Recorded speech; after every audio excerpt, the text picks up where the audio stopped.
if there's anyone in chat, hello. I'm the host of the Roomba Pod, Jimmy. We're currently waiting on my good friend Meep to show up and just kind of, you know, things. Okay, there we go. I'm just kind of waiting on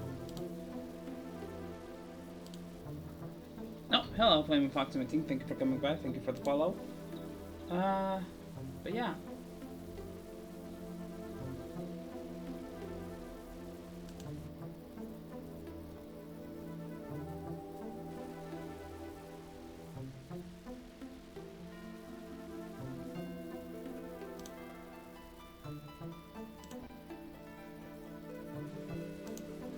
Don't mind me. Just gonna put them here. There we go. We're going to my partner, Meep. I picked him once already. Don't think that we started, but since you know he is in America and I'm in Europe, we have very different time zones, which means that he is probably getting these. Although it is 9 a.m. for him, so he should be awake. I don't understand why people don't wake up at reasonable hours like 9 a.m. But then I realized that today I woke up at 5 a.m. because I don't know why. I just woke up at 5 a.m. And thank you for a follower. Now 1 follower away from 100, which is absolutely mind-blowing. But yeah, that is the idea behind the Roomba plot. We're just going to chat about whatever thing and vibe mostly.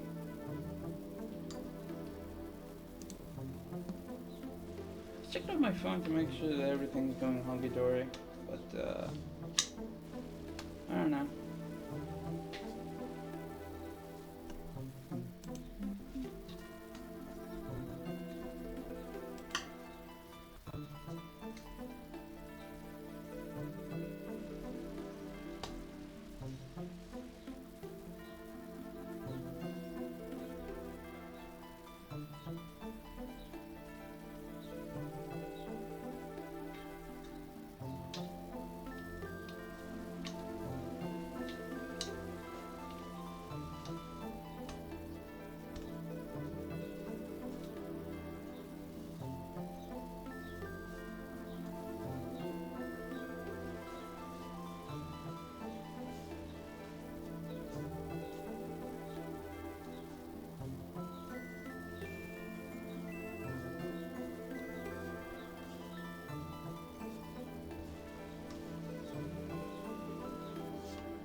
I want to.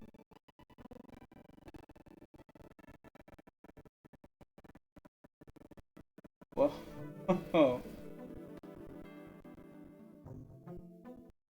hey, you know, I cannot play the DS emulator with this. These are.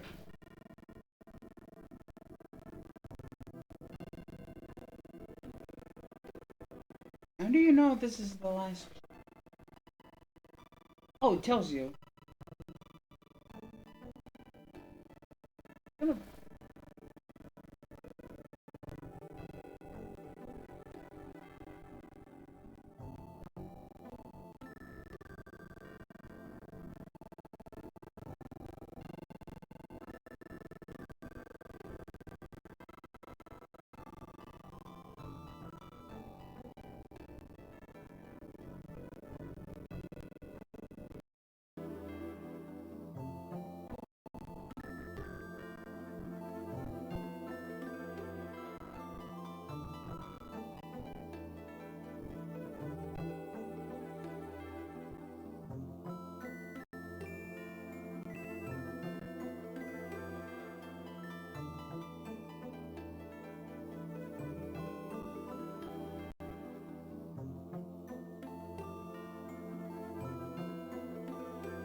Good morning, Vietnam.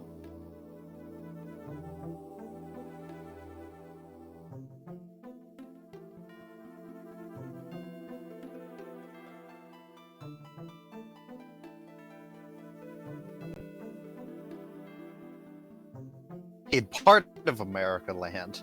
In other parts of America land, it is wildly different times.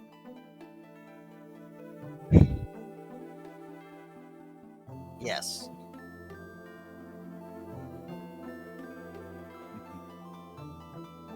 Because, in case it was lost on anyone, America land does span an entire continent.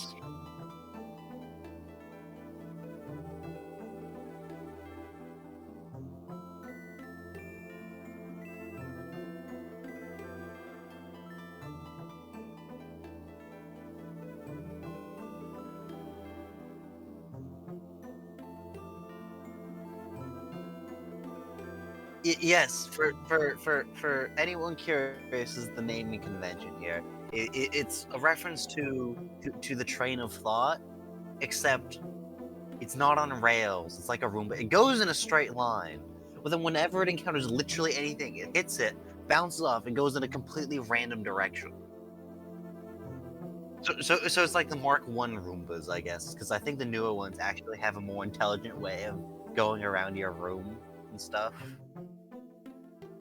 Yeah, of going around and what's it called? Vacuuming. But I know like the Mark One Roombas, maybe even Mark Two Roombas, basically just bounced around and hope for the best. Which, to be fair, my grandfather has a Mark One Roomba, and it is fairly effective.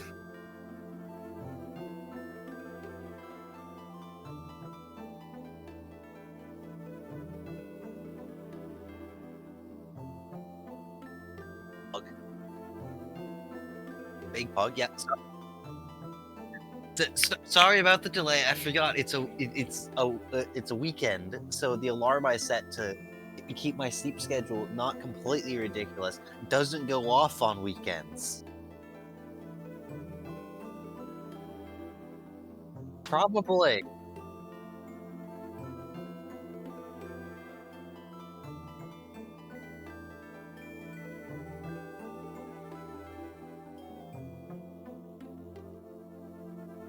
No. It's my solution to that is I use my phone for my alarm these days, which I just put on my desk on the other side of the room. And the reason for that, especially when I'm actually at home, is I've been using the same alarm clock that's on a little board above my bed for years, to the point where on occasion I have reached up and turned off the alarm by feel in my sleep.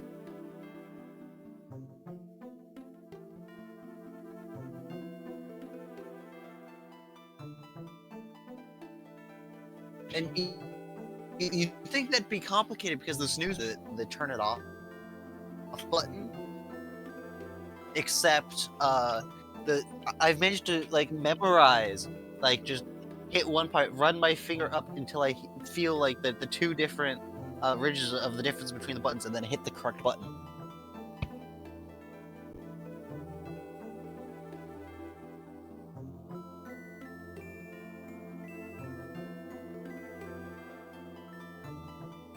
It's part of the charm. I think that's just internet being internet.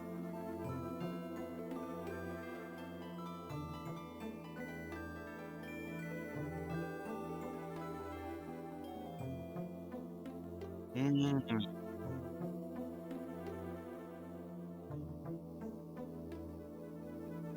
Ah, yes, the ability to just change internet service providers. We don't have that in America.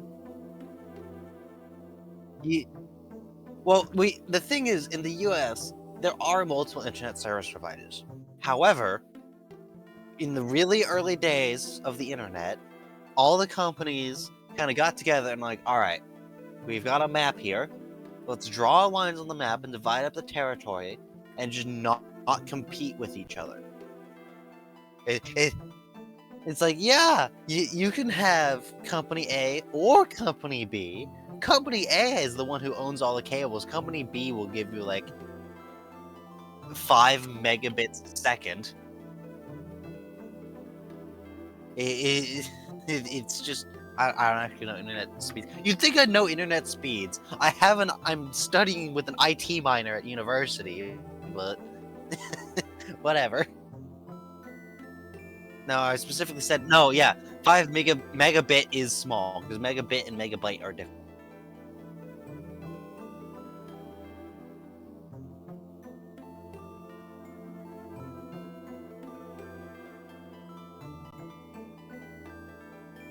No, no. Gigabyte and bit are both units of measurement of capacity for the.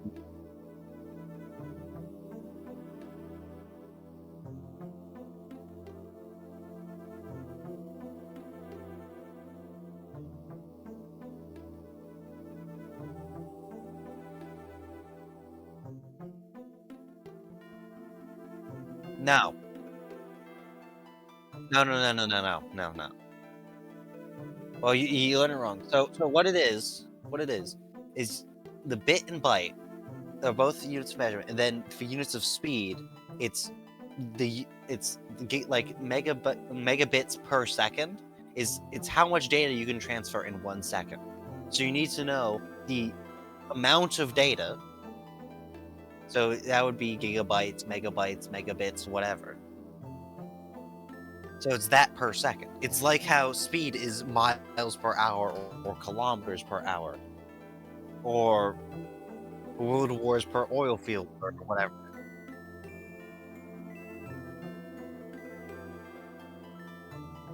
Yeah.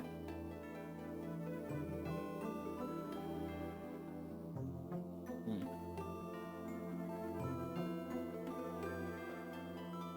So, speaking of differences between Europe and America thing, I mentioned earlier just how fucking big the North American continent is and the United States therein. Uh, let's talk about something I was looking at semi recently. Are you familiar, Jimmy, with the U.S. state of California's project to build a high-speed rail line? All right. So, as okay. So, as you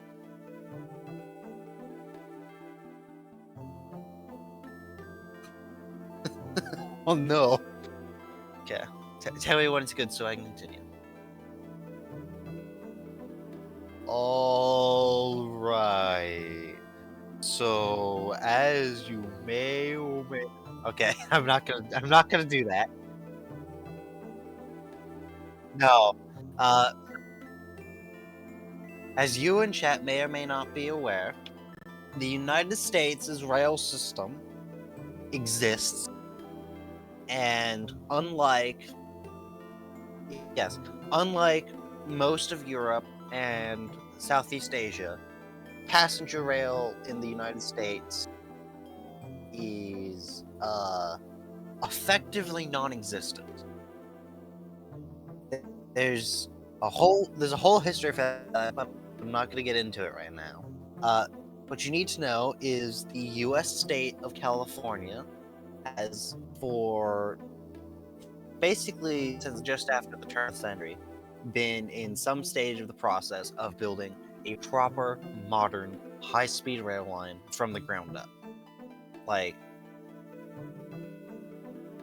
220 miles an hour, I forget what that is in kilometers an hour.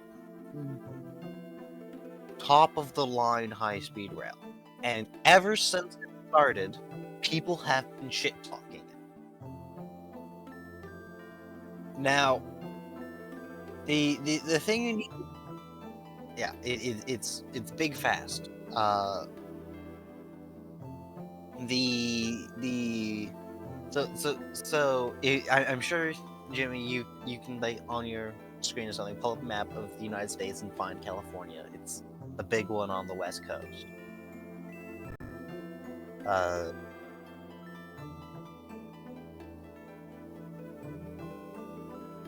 yes. Well, the thing is though, Jimmy, are you going to actually be able to drive that car that quickly on anything remotely seeing as? Can you do that on the road outside of Germany? Exactly.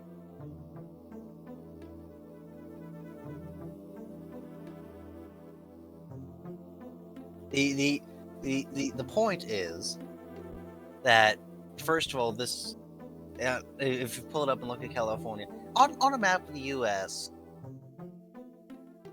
the thing you have to keep in mind about California, Jimmy, is while yes, California is a province within the United States, California alone has a GDP comparable to France. Economy.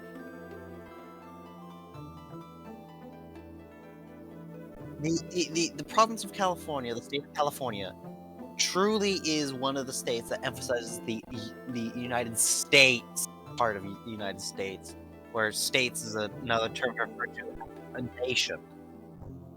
State historically was a term used to describe a nation, which is why it's the United States, because originally it was a lot less centralized. Yeah, kind of. Uh, California, in a lot of ways, stacks up better as a country than it does a local province. So it's building that high-speed rail line. If one of the things that it's done is it's gone through the big valley that's in the center of the state, creatively referred to as the Central Valley. You know, because people are so creative at naming things. Now, basically, since that route was yeah, basically, it technically has a different name, but everyone just refers to it as the Central Valley. Basically, since that route has been announced, like a decade and a half ago, people have been shit talking it and calling it a train to nowhere. Because it's a rural part of the state with relatively low population.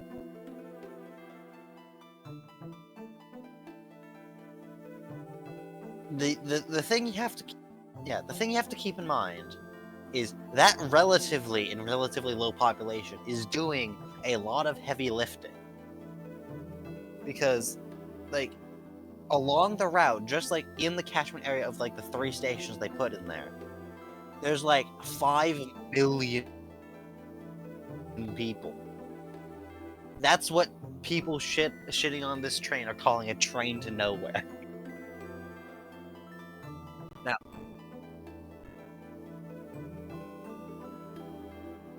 hold on, I'm looking at the stream. The stream delay hasn't had it show up for me yet.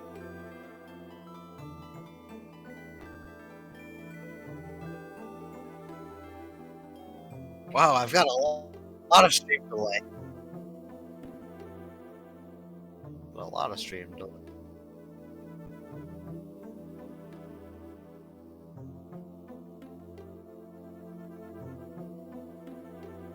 No, you're thinking. All right, yeah.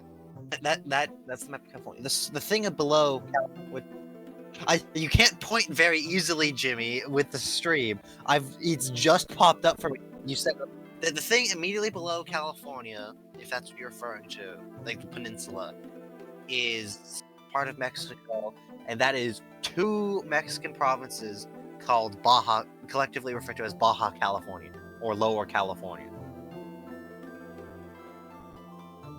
That's because the region consisting of modern-day California, Nevada, Utah, Arizona, and New Mexico was the region formerly known as Alta California. So basically, with the map of California that's on the screen right now, the path of the train is going from San Francisco down to Los Angeles via the Central Valley.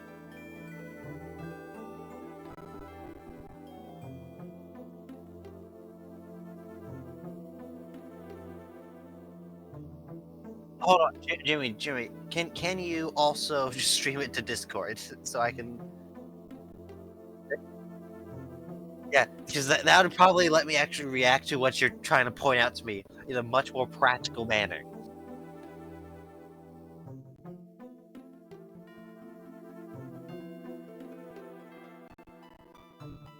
It's this is why most podcasts that have images are like recorded and edited, but we already went over why we're not doing that off screen. Alright, wait for it to load me.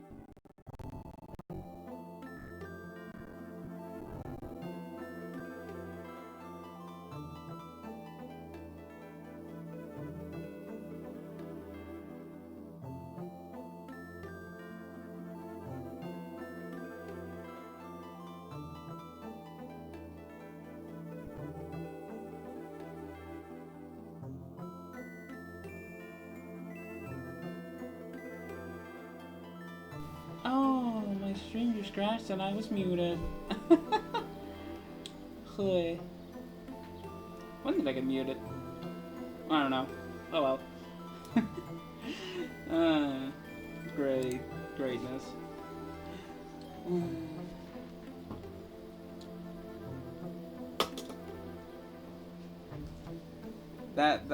That moment, my face when the stream crashes. Discord. It crashed Discord. Are you kidding me? It just crashed Discord. Oh wow.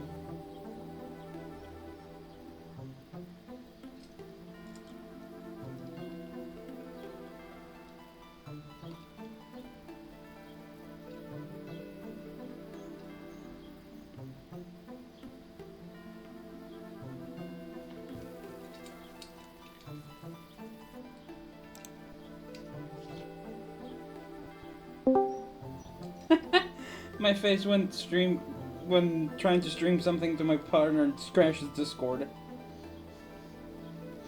He crashed Discord.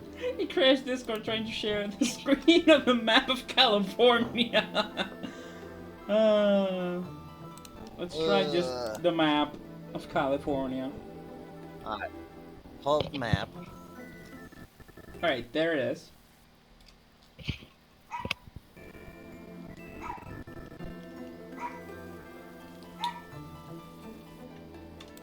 You can see it, right?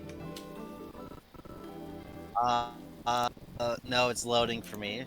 Alright, now I can see it. Alright, now I can see your screen.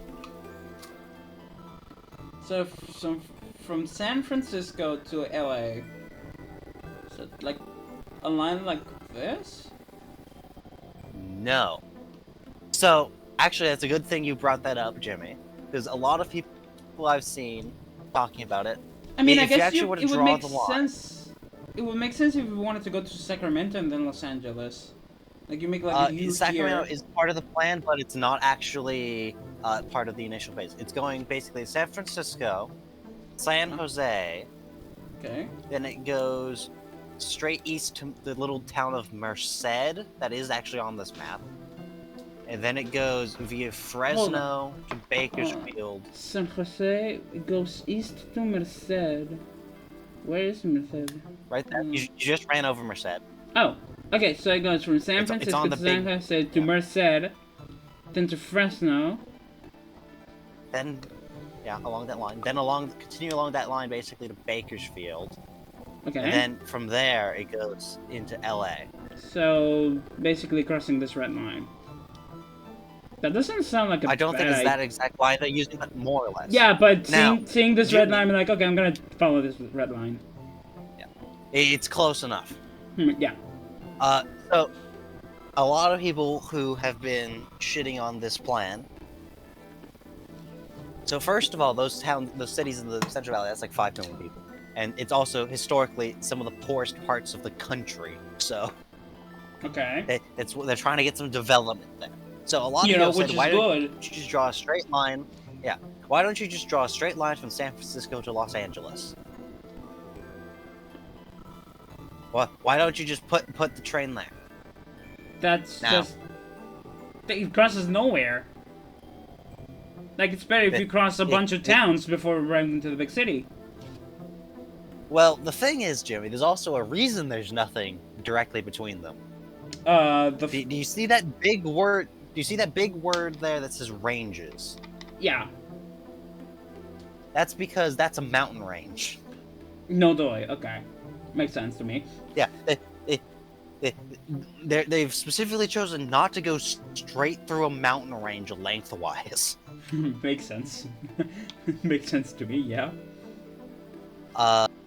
So that's the reason they haven't just gone in a straight line. Which also, the reason there's a mountain range there is that's also a fault line. Yeah, I was thinking about it. Hold on, isn't there like a tectonic plate like crossing here in Cali? There's a reason why there's so many like earthquakes. Yeah, there's a fault line there. Though trains along fault lines doesn't actually go that poorly. It's worked perfectly fine for Japan. It's Japan though. True. I trust more Japan doing that than America. This is Japan. This is the country that responded to people not wanting the Shinkansen built right next to them by saying, all right, what if we build a local transit system hanging off the side of the viaduct so you can also have a train? And they were cool with that. Okay? Yeah, like I say, America's weird a lot of times. Like, yeah. I've never understood the problem with America and public transport. Like, every time you hear about... Sorry. No, keep going. Every time I hear about, like, issues in America, about, like, fuel and such, it's like, you keep building roads. Why not build public transport? Or, make it easier to carry people from one point to the other without having to waste so much fuel and so many cars. It's like, no. Know why it is, Jimmy? There are several reasons, Jimmy, but they basically boil down to the auto industry.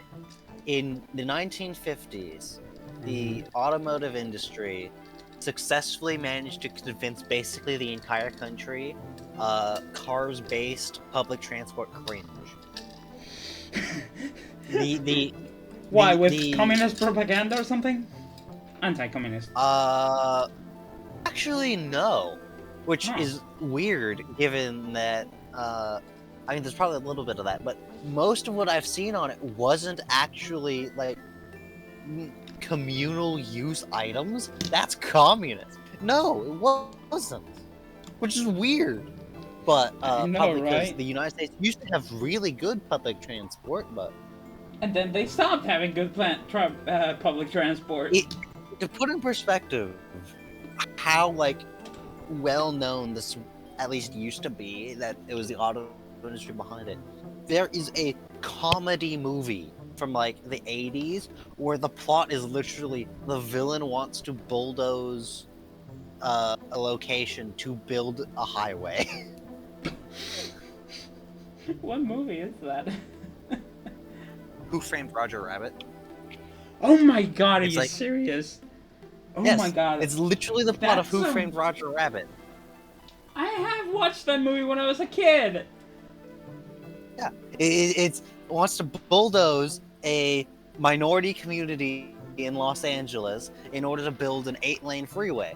That's not only they want to it's all yes cars. It's also how the in-city freeways were built is they bulldozed minority neighborhoods. It's how they did it. Damn, because you can't do anything in U.S. history without coming across people being racist. It's just how the country works, okay? It's how the history works. Yeah. So... It's just a fact. However, on the topic of the modern day, people not just, going back, because places in Europe also... There are places in Europe that really got hooked on the car like the US did in the 50s, because it was the newest thing. It was like, oh yeah, I have the freedom to go anywhere on my own, let's go. Yeah, for example, the Netherlands, I'm aware, got very built around cars. However, the Dutch have basically rebuilt their entire country to the point where you basically could just go anywhere in the Netherlands by bicycle. Because bikes. Now, to be fair, if you were to overlay the Netherlands on this map of California, It would be tiny. I mean, it wouldn't be very tiny, but California is much bigger. Because, for example, you can see down in the bottom left there is the scale for the map. Yeah. You've got I'm pulling up on. I'm checking the size correctly. On Do I stay on the map or screen. do we go back to the Roomba? No, hold on, stay here. I'm pulling up. I'm trying to find one that has with a scale on it. Alright. I found a map of the Netherlands. to put in perspective the differences in scale, the map of the Netherlands I found. The scale. I need to know the scale only goes up to... The scale for this map goes to 39 kilometers. Oh my god. And this one goes to 300. Yeah, and to be fair, the actual scale in the corner of the map is, I think, a smaller area. But if I'm just like quickly, roughly estimating, the comparative area, it is a little bit less than 10 times. Because I'm just trying to think of. Hold on. Overlay. It would probably be not much bigger than the LA metro area, if we're being honest. LA metro area. So like the yellow area surrounding Los Angeles. The big yellow area around LA, yes. Oh my god. One, that metro area is huge. And two, the Netherlands is not a particularly big country, and California, for the approximate size in Europe, is like about the size of Italy if Italy was the Italian peninsula was wider. Wide. Keep in mind, California is the third largest U.S. state by area. Third. I assume like the biggest one has got to be like Texas. Texas is second. Oh really? Which one's the biggest then? Because if you look, there's the so look at the inlay on the map down just above the scale. All right. Oh, Alaska, no joy. You can see, yeah, Alaska. The joke in Alaska is Texas. So sad they're the second biggest state. We could just divide in two and make them third. I have it on good authority from an Alaskan. Their state pastime is making fun of Texans.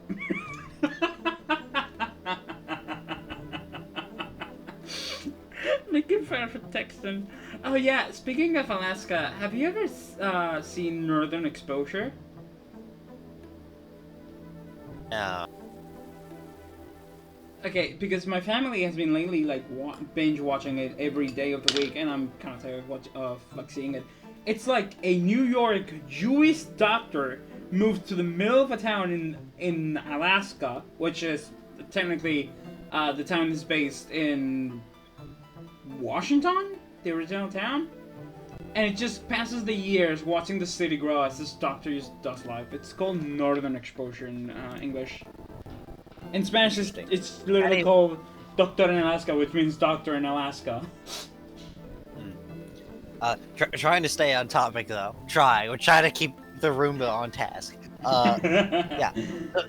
So part of the reason it was much easier for European countries to transition back to public transport and stuff is they're physically smaller, which is generally a bit more conducive. Yeah. However, it's not the only reason. The other reason is the way part of the thing that the car dependency brought on was suburban sprawl, which is relatively low density housing. Uh-huh. The thing is, the way suburbs sprawled in the US versus Europe was also different. Yeah. Because from my understanding, European suburbia is still the houses are somewhat close together, Yeah, like I can literally. relatively close to the street. Yeah, Pull up a picture of a European suburb. I could literally take a picture from my window right now. You would see we are literally like right next to the street. Like we don't have. Don't do that. But, like just put up a picture for the people, for our good audience at home.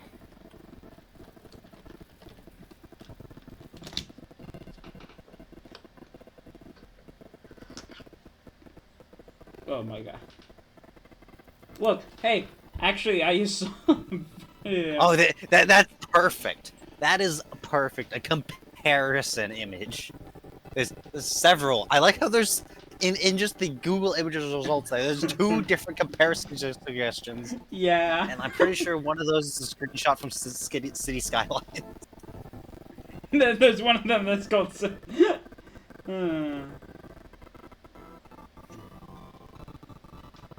But yeah, the European suburbs are denser, meaning you can Yeah. put a bus stop down and they'll have a catchment radius of more than 20 people. Yeah.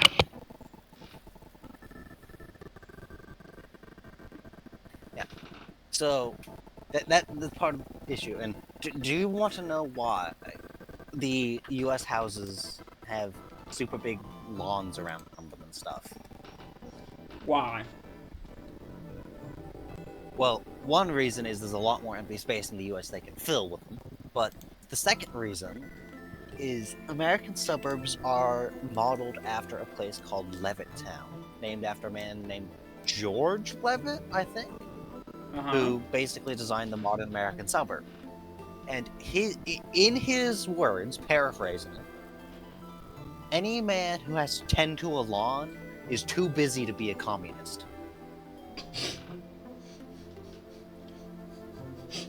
It was literally a way to waste your time so you would not be a communist.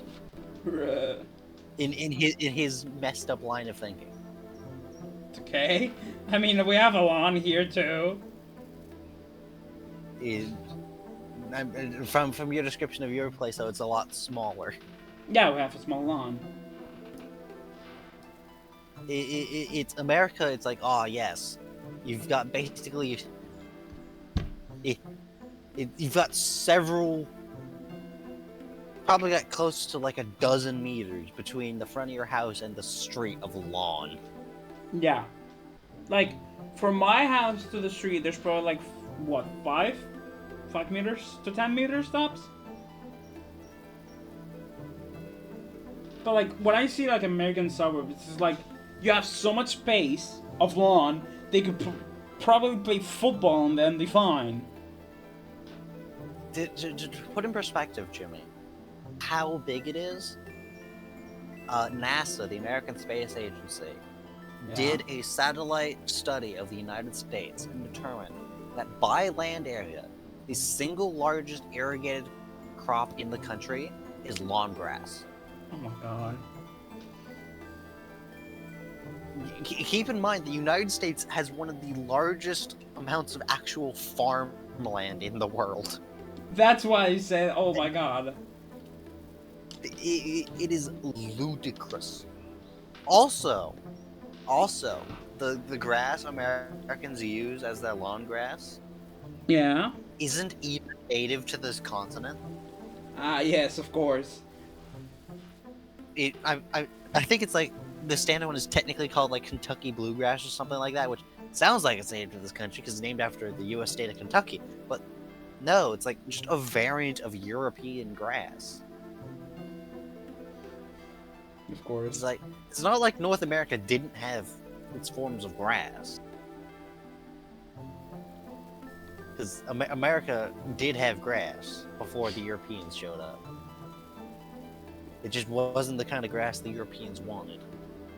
And by wanted, I mean originally it was stuff that, you know, your livestock that you imported would eat. Mm-hmm. But that's besides the point. So that's another part of the reason the U.S. has trouble with it, is that the move to suburbia results in much larger lots with much lower density than New York. Another thing that was done is the way the suburbs were zoned. The buildings were actually put in them. Because in European suburbs, from my understanding, it's fairly common that there's like small shops mixed in amongst the houses. Depends on the type of suburb. Like my Yeah. suburb area doesn't really have a shop, but we have a suburb like literally 10, 15 minutes walk